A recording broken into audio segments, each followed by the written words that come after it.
could say, sometimes you think you've won, but you haven't. So you have to be patient. So we have to just be patient and wait and see how this plays out. And we can't be so foolish as to think like, oh, Aslan, he doesn't know what he's doing. The triumph of the witch. But Christ kept saying, I have to go to Jerusalem. I'm going to be put into the hands of the scribes and the Pharisees, and they're going to put me to death, but after 3 days I will resurrect, I will come back. And everyone was just all confused. They were even saying, may it never be.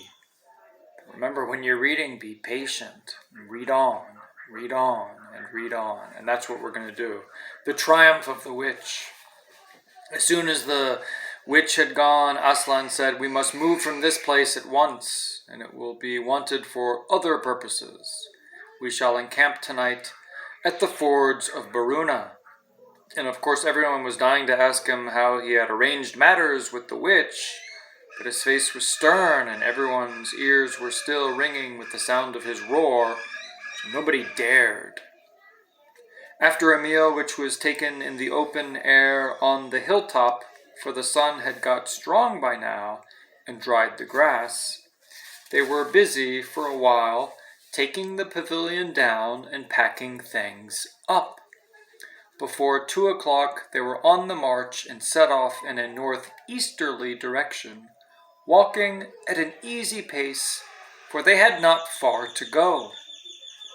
During the first part of the journey, Aslan explained to Peter his plan of campaign. As soon as she has finished her business in these parts, he said, the witch and her crew will almost certainly fall back to her house and prepare for a siege. You may or may not be able to cut her off and prevent her from reaching it. And he then went on to outline 2 plans of battle, one for fighting the witch and her people in the wood, and another for assaulting her castle. And all the time he was advising Peter how to conduct the operations, saying things like, you must put your centaurs in such a place, or you must post scouts to see that she doesn't do so-and-so. Till at last Peter said, but you will be there yourself, Aslan. I can give you no promise of that, answered the lion, and he continued giving Peter his instructions. For the last part of the journey it was Susan and Lucy who saw most of him. He did not talk very much and seemed to them to be very sad. It was still afternoon when they came down to a place where the river valley had widened out and the river was broad and shallow. This was the fords of Baruna, and Aslan gave orders to halt on this side of the water. But Peter said, wouldn't it be better to camp on the far side, for fear she should try a night attack or anything?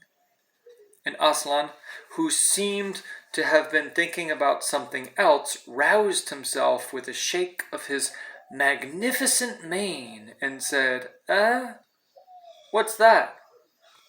Peter said it all over again. No, said Aslan in a dull voice, as if it didn't matter. No, she will not make an attack tonight. And then he sighed deeply, but presently he added, all the same it was well thought of, and that is how a soldier ought to think. But it doesn't really matter. So they proceeded to pitch their camp. Aslan's mood affected everyone that evening. Peter was feeling uncomfortable too at the idea of fighting the battle on his own. The news that Aslan might not be there had come as a great shock to him. Supper that evening was a quiet meal. Everyone felt how different it had been last night, or even that morning. It was as if the good times, having just begun, were already drawing to their end. This feeling affected Susan so much that she couldn't get to sleep when she went to bed, and after she had lain counting sheep and turning over and over, she heard Lucy give a long sigh and turn over just beside her in the darkness. "Can't you get to sleep either?" said Susan. "No," said Lucy. "I thought you were asleep." "I say, Susan." "What?" "I have a most horrible feeling, as if something were hanging over us." "Have you?" "Because, as a matter of fact, so have I." "Something about Aslan," said Lucy. "Either some dreadful thing is going to happen to him, or something dreadful that he's going to do." "There's been something wrong with him all afternoon," said Susan. "Lucy, what was that he said about not being with us at the battle? You don't think he could be stealing away and leaving us tonight, do you?" "Where is he now?" said Lucy. "Is he here in the pavilion?" "I don't think so. Susan, let's go outside and have a look around, because we might see him." "All right, let's," said Susan. "We might just as well be doing that as lying awake here." Very quietly, the two girls groped their way among the other sleepers and crept out of the tent. The moonlight was bright, and everything was quite still, except for the noise of the river chattering over the stones. Then Susan suddenly caught Lucy's arm and said, "Look!" On the far side of the camping ground, just where the trees began, they saw the lion slowly walking away from them into the wood. Without a word, they both followed him.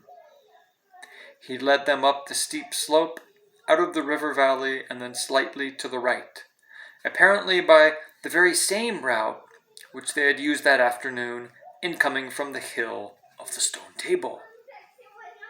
On and on he led them into dark shadows and out into the pale moonlight, getting their feet wet with the heavy dew. He looked somehow different from the Aslan they knew. His tail and his head hung low, and he walked slowly as if he were very, very tired. Then, when they were crossing a wide open place where there were no shadows for them to hide in, he stopped and looked round. It was no good trying to run away, so they came toward him. And when they were closer, he said, "Oh, children, children, why are you following me?" "We couldn't sleep," said Lucy, and then felt sure that she need say no more, and that Aslan knew all that they had been thinking. "Please, may we come with you wherever you're going?" asked Susan. "Well," said Aslan, and seemed to be thinking, and then he said, "I should be glad of company tonight. Yes, you may come, if you will promise to stop when I tell you, and after that, leave me to go on alone." "Oh, thank you, we will," said the two girls. Forward they went again, and one of the girls walked on each side of the lion. But how slowly he walked! And his great royal head drooped so that his nose nearly touched the grass. Presently he stumbled and gave a low moan. "Aslan, dear Aslan," said Lucy, "what is wrong? Can't you tell us?" "Are you ill, dear Aslan?" asked Susan. "No," said Aslan, "I am sad and lonely. Lay your hands on my mane so that I can feel you. I can feel that you are there, and let us walk like that." And so the girls did what they would never have dared to do without his permission, but what they had longed to do ever since they first saw him: buried their cold hands in the beautiful sea of fur and stroked it, and in doing so walked with him. And presently they saw that they were going with him up the slope of the hill on which the stone table stood. They went up at the side where the trees came furthest up, and when they got to the last tree, it was the one that had some bushes about it, Aslan stopped and said, "Oh, children, children, here you must stop." and whatever happens, do not let yourselves be seen. And farewell." And both the girls cried bitterly, though they hardly knew why, and clung to the lion and kissed his mane and his nose and his paws and his great sad eyes. Then he turned from them and walked out on to the top of the hill. And Lucy and Susan, crouching in the bushes, looked after him. And this is what they saw. A great crowd of people were standing all round the stone table. And though the moon was shining, many of them carried torches which burned with evil-looking red flames and black smoke. Oh, but such people! Ogres with monstrous teeth, and wolves and bull-headed men, spirits of evil trees and poisonous plants, other creatures whom I won't describe, because if I did, the grown-ups would probably not let you read this book. Cruels and hags and incubuses, wraiths, horrors, afrits, sprites, orkneys, wooses, and ettins. In fact, here were all those who were on the witch's side and whom the wolf had summoned at her command. And right in the middle, standing by the table, was the witch herself. A howl and a gibber of dismay went up from the creatures when they first saw the great lion pacing toward them, and for a moment even the witch herself seemed to be struck with fear. Then she recovered herself and gave a wild, fierce laugh.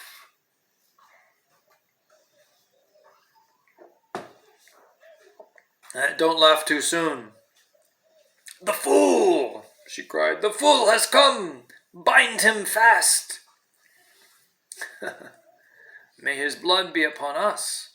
Remember. Lucy and Susan held their breaths, waiting for Aslan's roar and his spring upon his enemies. But it never came. The four hags, grinning and leering, yet also at first hanging back and half afraid of what they had to do, had approached him. "Bind him, I say," repeated the White Witch. The hags made a dart at him and shrieked with triumph when they found that he made no resistance at all. Isaiah 53. Then others, evil dwarfs and apes, rushed in to help them, and between them they rolled the huge lion over on his back and tied all his four paws together, shouting and cheering as if they had done something brave. Though had the lion chosen, one of those paws could have been the death of them all. But he made no noise. Even when the enemies, straining and tugging, pulled the cord so tight that they cut into his flesh. Then they began to drag him toward the stone table. "Stop," said the witch. "Let him first be shaved." There's the picture if you have the book, the classic picture.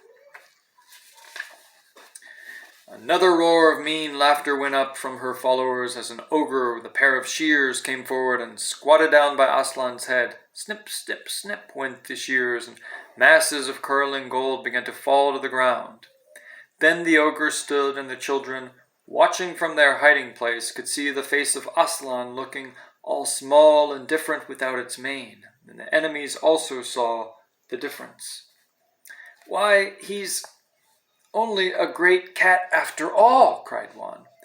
"Is that what we are afraid of?" said another. And they surged round Aslan, jeering at him, saying things like, "Puss, puss, a poor pussy," and "How many mice have you caught today, cat?" and "Would you like a saucer of milk, pussums?" Well, like, if you are the Son of God, come down from the cross. Mocking. And "Oh, how can they?" said Lucy, tears streaming down her cheeks. "The brutes, the brutes!" For now that the first shock was over, the shorn face of Aslan looked to her braver, even more beautiful, more patient than ever. "Muzzle him," said the witch. Even now, as they worked about his face, putting on the muzzle, one bite from his jaws would have cost 2 or 3 of them their hands. But he never moved, and this seemed to enrage all that rabble. Everyone was at him now. Those who had been afraid to come near him, even after he was bound, began to find their courage. It's because they're cowards. This is how cowards act. And for a few minutes the two girls could not even see him, so thickly was he surrounded by the whole crowd of creatures, kicking him, hitting him, spitting on him, jeering at him. At last the rabble had enough of this. They began to drag the bound and muzzled lion to the stone table, some pulling and some pushing. He was so huge that even when they got him there, it took all their efforts to hoist him onto the surface of it. And then there was more tying and tightening of cords. The cowards, sobbed Susan. Are they still afraid of him even now? When once Aslan had been tied and tied so that he was really a mass of cords, and on the flat stone a hush fell on the crowd. 4 hags, holding the 4 torches, stood at the corners of the table. The witch bared her arms, and she had bared them the previous night, when it had been Edmund instead of Aslan. And then she began to whet her knife. It looked to the children when the gleam of the torchlight fell on it as if the knife were made of stone, not of steel, and it was of a strange and evil shape. At last she drew near. She stood by Aslan's head. Her face was working and twitching with passion. But his looked up at the sky, still quiet, neither angry nor afraid, but a little sad. And then just before she gave the blow, she stooped down and said, in a quivering voice, "And now who has won? A fool! Did you think that by all this you would save the human traitor? Now I will kill you instead of him, as our pact was. And so the deep magic will be appeased. But when you are dead, what will prevent me from killing him as well? And who will take him out of my hand then? Understand that you have given me Narnia forever. You have lost your own life, and you have not saved his. In that knowledge, despair and die." The children did not see the actual moment of the killing. They couldn't bear to look, and had covered their eyes. Sounds a lot like the carrying of the cross and of Golgotha. Remember, the tables turn. The tables turn.